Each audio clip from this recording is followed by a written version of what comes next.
Hello, welcome. Thank you for joining us on this edition of News 2. I'm Sandra Gumansing. Topping on Newscast, the Virgin Islands Water and Power Authority held a regular board meeting Friday morning. But what was not so regular was a presentation by one lawmaker, and he's pitching the idea as possibly the next big thing that could happen for the Virgin Islands economy. News2's April Knight has details.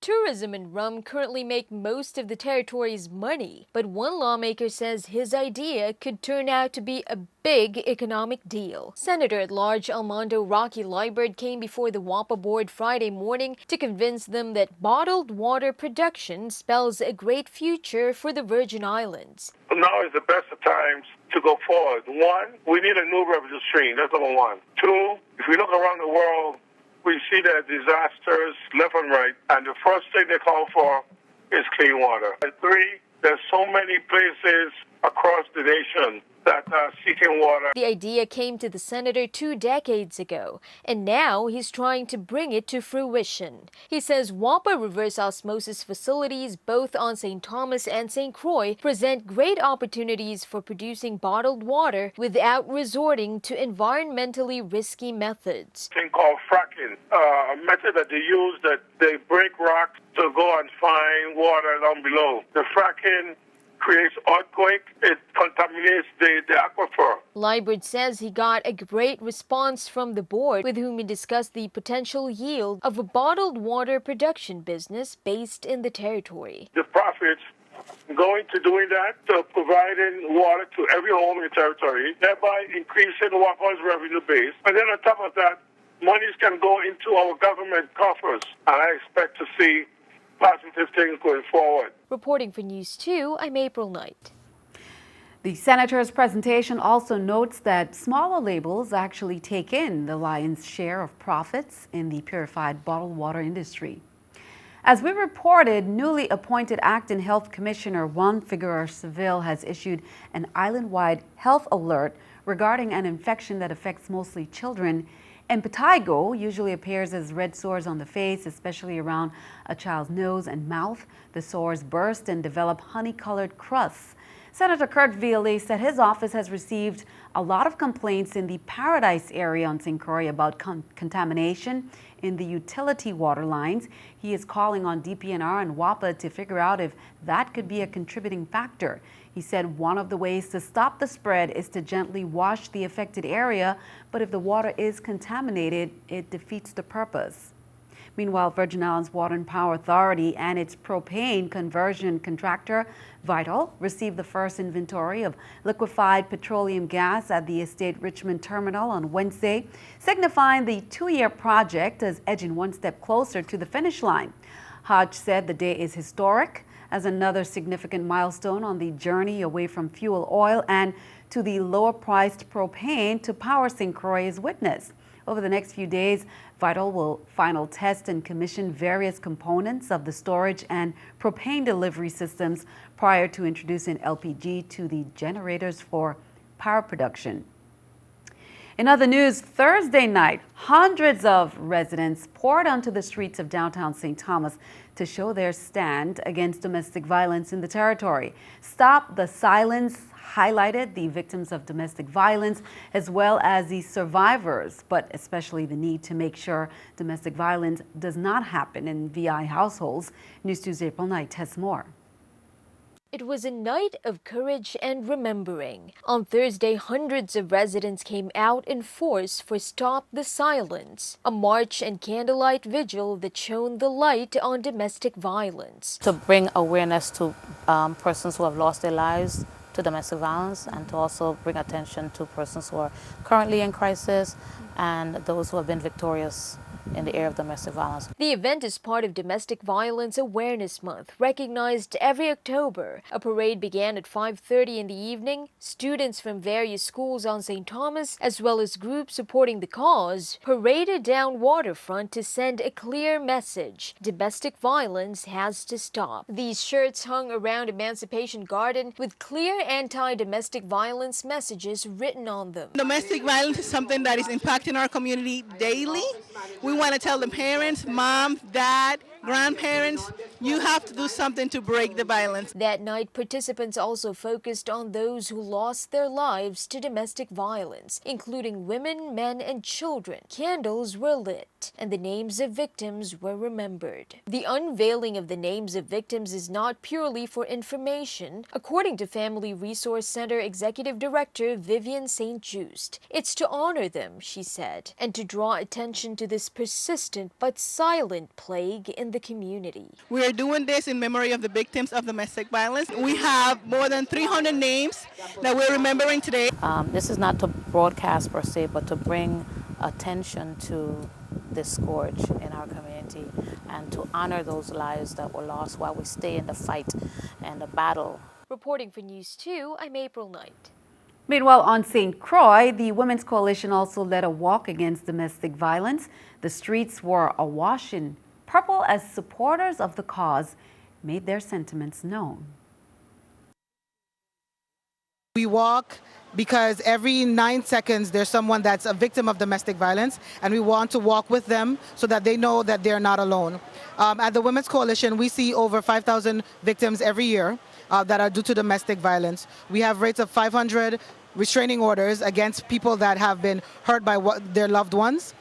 We have a list of 54 people who have been murdered in the Virgin Islands due to domestic violence. On Wednesday, October 21st at 10:46 p.m., police say Ravinder Singh, 38, of Estate Windberg, was arrested and charged with aggravated assault and battery, domestic violence, after he was positively identified as the individual responsible for assaulting his wife, who was 8 months pregnant, about her body, causing numerous injuries. The victim was then transported to the Schneider Hospital for treatment and observation. After the attack from her husband, Singh was placed under arrest and remanded to the Bureau of Corrections pending his advice of rights hearing. On Thursday, October 21st at 1:37 p.m., Bradley Heiberger, 42, a resident of Frenchman's Bay Estate, was arrested on an arrest warrant issued by Superior Court. Heiberger's warranted arrest occurred due to his failure to register as a sex offender and failure to report information on his sexual assault committed on March 30, 2015. Heiberger's bail is currently set at $20,000 by order of the court. Customs and Border Protection Field Operations officers apprehended Gregory Foy, 40, a citizen of the U.S. at Cyril Lee King Airport, who is wanted in Florida. He presented himself for inspection on St. Thomas, attempting to travel to Puerto Rico.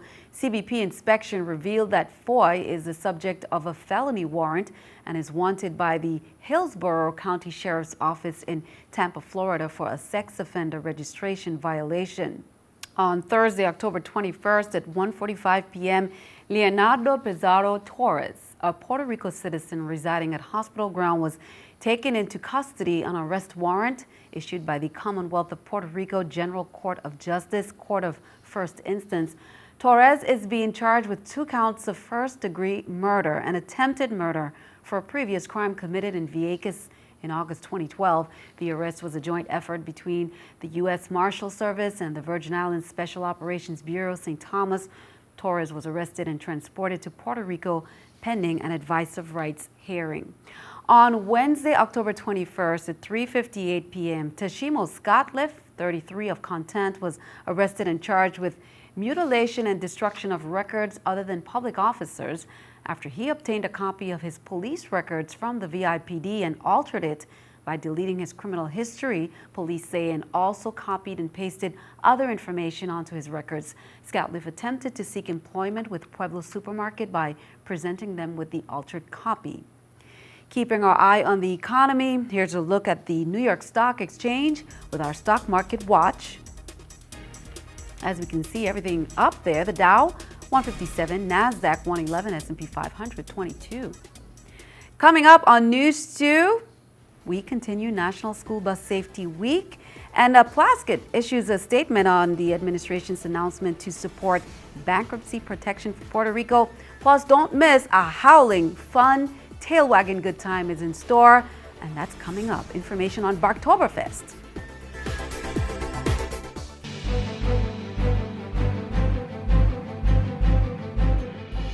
Welcome back. The Obama administration has suggested steps to help Puerto Rico emerge from its financial troubles, but says it needs cooperation from Congress to really address that crisis. Puerto Rico faces a $28 billion shortfall over the next 5 years and has proposed closing that gap through revenue and expense proposals, but even then, the shortfall will still be $14 billion. Puerto Rico's Governor Alejandro Garcia Padilla also appealed to Congress for help in an appearance yesterday. The White House, which is expected to have a tough time convincing the Republican-controlled Congress to assist Puerto Rico, stressed that the plan was not a bailout.